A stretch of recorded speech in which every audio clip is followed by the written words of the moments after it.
ನಮ್ಮನೆ ಯುವರಾಣಿ ಹೇ ನಮ್ಮನೆ ಯುವರಾಣಿ.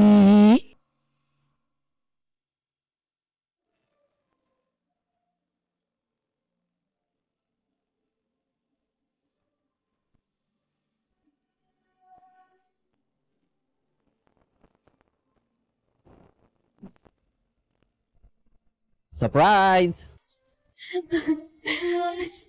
ವಾವ್, ಸಾಕು, ಇಲ್ಲಿ ಕರ್ಕೊಂಡ್ ಬಂದ್ಯಾ? ವಾವ್, ನಂಗೆ ಎಷ್ಟು ಖುಷಿ ಆಗ್ತಿದೆ ಗೊತ್ತಾ. ನಾವಿಲ್ಲಿಗೆ ಬಂದ್ ತುಂಬಾ ದಿನ ಆಗಿತ್ತಲ್ವಾ ಅನಿ? ಎಷ್ಟು ದಿನ ಅಲ್ವೇ, ವರ್ಷನೇ ಆಗಿದೆ ನಾವಿಲ್ಲಿಗೆ ಬಂದು.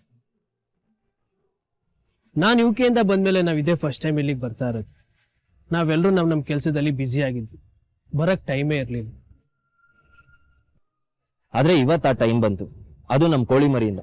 ಇಲ್ದೇ ಇದ್ದಿದ್ರೆ ಆಗ್ತಾನೆ ಇರ್ಲಿಲ್ಲ. ನನ್ನಿಂದನಾ? ಹೇಗೆ ಸಾಕು?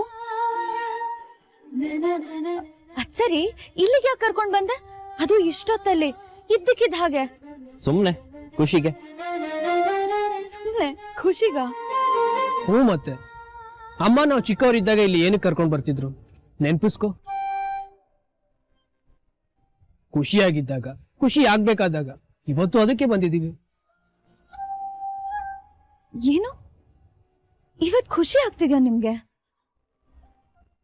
ಖುಷಿ ಆಗಿಲ್ಲ ಮೀರಾ, ಖುಷಿ ಆಗ್ಬೇಕಾಗಿದೆ. ನನ್ ಕೋಳಿ ಮರಿ ಖುಷಿ ಆಗ್ಬೇಕಾಗಿದೆ. ಅದನ್ನ ನೋಡಿ ನಾವಿಬ್ರು ಖುಷಿ ಆಗ್ಬೇಕಾಗಿದೆ. ಅದಕ್ಕೆ ಇಲ್ಲಿ ಕರ್ಕೊಂಡ್ ಬಂದಿದ್ದು, ತಿಳಿತಾ?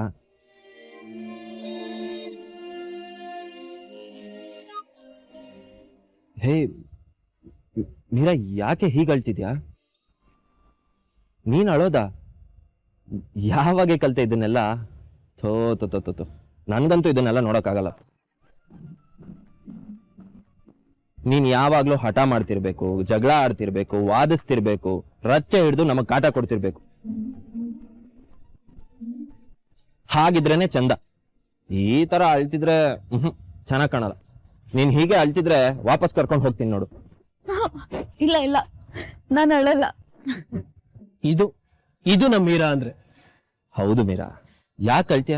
ಅದು ನಾವ್ ಜೊತೆಲಿ ಇರ್ಬೇಕಾದ್ರೆ. ಈಗೇನಾದ್ರೂ ನೀನ್ ಹತ್ರ ಅವನಷ್ಟೇ ಅಲ್ಲ, ನಾನು ಹೊಟ್ಟೋಗ್ತೀನಿ. ಇಲ್ಲ ಇಲ್ಲ. ಗುಡ್ ಗರ್ಲ್, ಬನ್ನಿ ಹೋಗೋಣ. ಬಾ.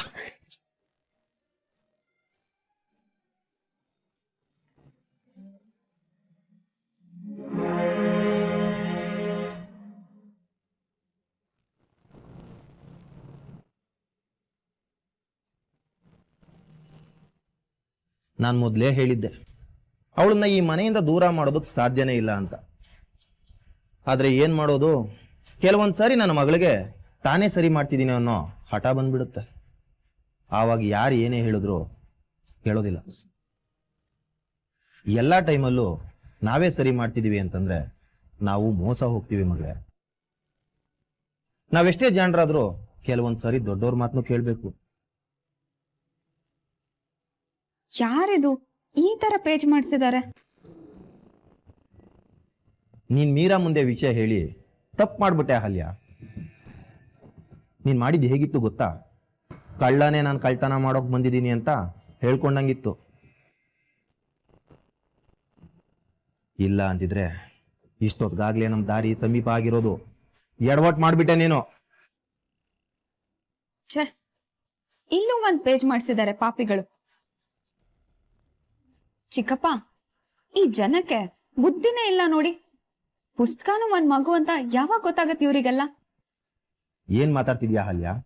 ನಾನಿಲ್ಲಿ ಟೆನ್ಷನ್ ಆಗಿದ್ರೆ ನೀನೇನೋ ಪುಸ್ತಕ ಪೇಜು ಅನ್ಕೊಂಡು. ಒಂದು ವಿಷಯ ಮಾತ್ರ ನೆನ್ಪಿಟ್ಟು ಅಹಲ್ಯ, ಮೀರಾನ ಈ ಮನೆಯಿಂದ ಹೊರಗಾಕ್ಬೋದು, ಆದ್ರೆ ಅವ್ರ ಮನ್ಸಿಂದ ಹೊರಗಾಕೋದು ಅಸಾಧ್ಯ. ತನಗಿರೋ ಈ ಸ್ಟ್ರೆಂತ್ ನ ಬಳಸ್ಕೊಂಡು ಒಂದು ದಿನ ಅವಳು ನಮ್ಮ ವಿರುದ್ಧನೇ ತಿರುಗಿ ಬೀಳ್ತಾಳೆ.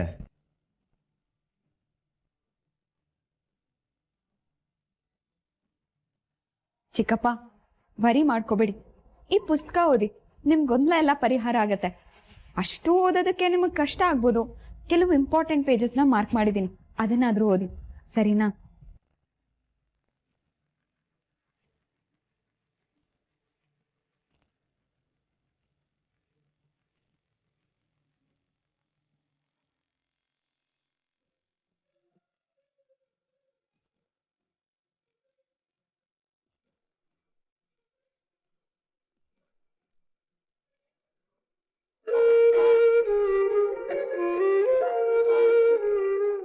ಏನೇ ಮೀರಾ, ಮತ್ತೆ ಮಂಕಾಗಿದ್ಯಾ? ನಿನ್ನಿಲ್ಲಿ ಕರ್ಕೊಂಡು ಬಂದಿದ್ದೀಗ ಸುಮ್ಮನೆ ಕೂರಕ?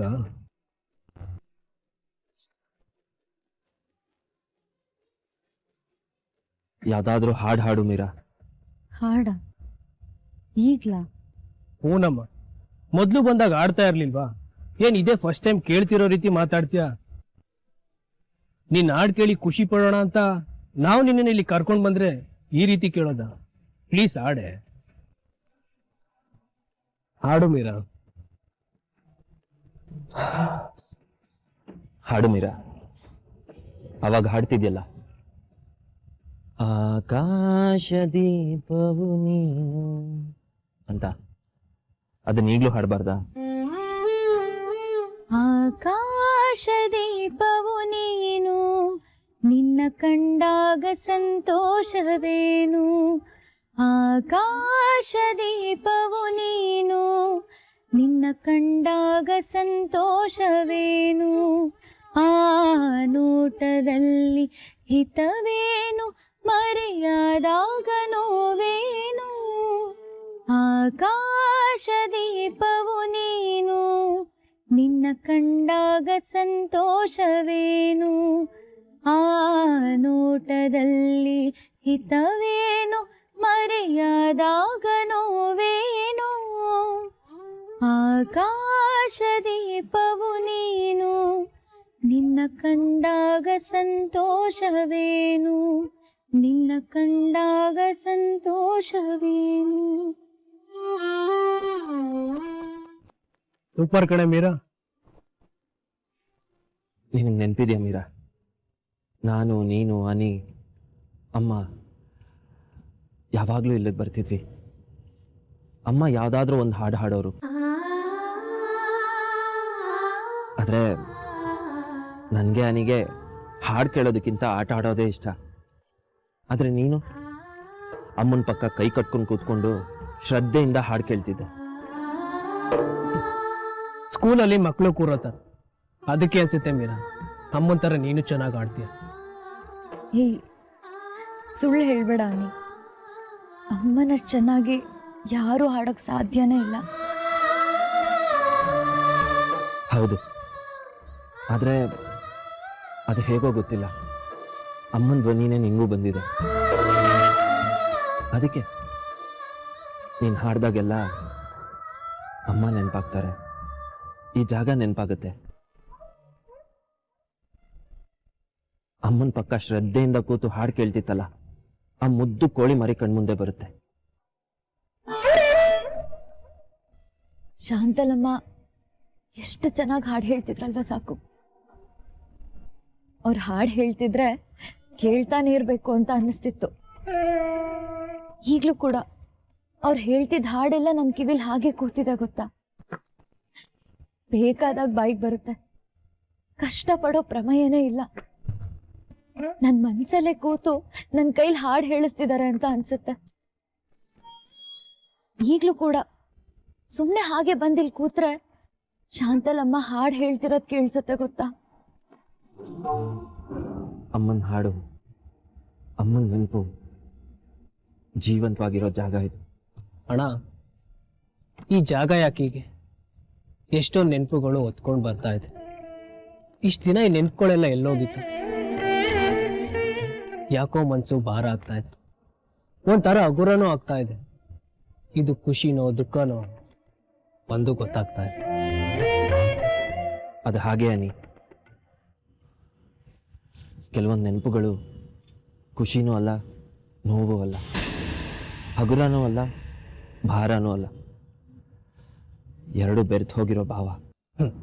ನಿಜ ಅಣ್ಣ, ಅದೇನು ಅಂತಾನೆ ಅರ್ಥ ಆಗಲ್ಲ. ಮುಂದಾನೊಂದು ಕಾಲದಾಗ ಏಸುಂದ ಮುದವಿತ್ತ, ಏಸುಂದ ಮುದವಿತ್ತ, ಮುದಕೊಂದು ಹದವಿತ್ತ, ಹದಕಾಂಗಾಮೇಯಿತ್ತ, ಅದಕ್ಕೊಂದು ಶಿವನಾಂಕುಶವಿತ್ತ. ಸೀಮೆಯ ಕಲ್ಲಿಗೆ ಬೇಲಿಯೇ ಸಾಕ್ಷಿ, ಬೇಲಿ ಹೂವಿನಾಗ ಹನಿ ಹನಿ ಇಪ್ಪಾನಿ ನಗತ ತಟಕತಾವ ಇಪ್ಪಾನಿ ಹನಿಗೆ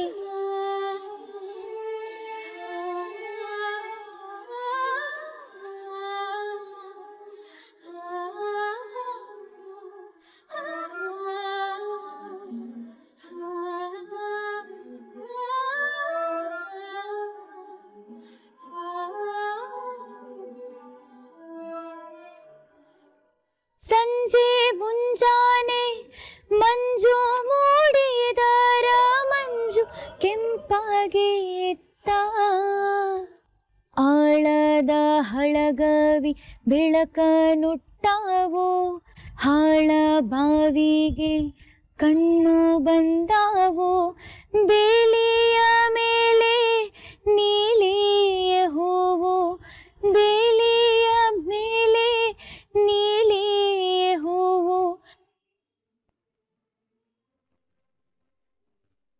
ಯಾಕೆ ಮೀರಾ, ಯಾಕೆ ಹಾಡೋದನ್ನ ನಿಲ್ಲಿಸ್ದೆ?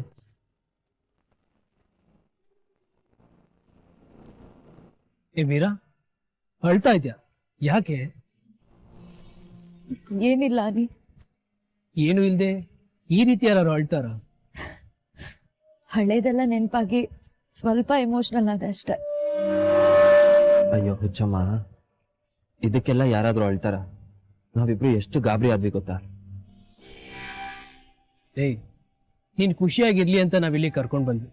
ನೀನ್ ಈ ತರ ಹತ್ರೆ ನಮಗ್ ಗಾಬರಿ ಆಗಲ್ವಾ? ಸಾರಿ ಅನಿ, ಆದ್ರೆ ಏನಾದ್ರೆ? ಸಾಕು, ನಾವ್ ಯಾವತ್ತೂ ಹೀಗೆ ಇರ್ತೀವಲ್ವಾ? ಏನೇ ಸಂದರ್ಭ ಬಂದ್ರು ನಾವು ದೂರ ಆಗಲ್ಲ ಅಲ್ವಾ? ಅಯ್ಯೋ ಕೋಳಿ ಮರಿ, ಅದ್ರಲ್ಲಿ ಅನುಮಾನನ? ಚಿಕ್ಕಂದಿಂದಲೂ ಅಂಟ್ಕೊಂಡ್ ಬೆಳ್ದಿರೋ ಜೀವ ನಾವು ದೂರ ಆಗೋದಕ್ಕೆ ಸಾಧ್ಯನ? ಅದು ಎಂಥ ಸಂದರ್ಭ ಬಂದ್ರು ನಮ್ಮನ್ನ ದೂರ ಮಾಡಕ್ಕಾಗಲ್ಲ. ಹೌದು ಕಣೆ, ನಿನ್ಗೆ ಯಾಕಿಂತ ಡಬ್ಬಾ ಡೌಟ್ ಬಂತು? ದೂರ ಆಗೋದು ಅದು ನಾವು 200% ಚಾನ್ಸೇ ಇಲ್ಲ.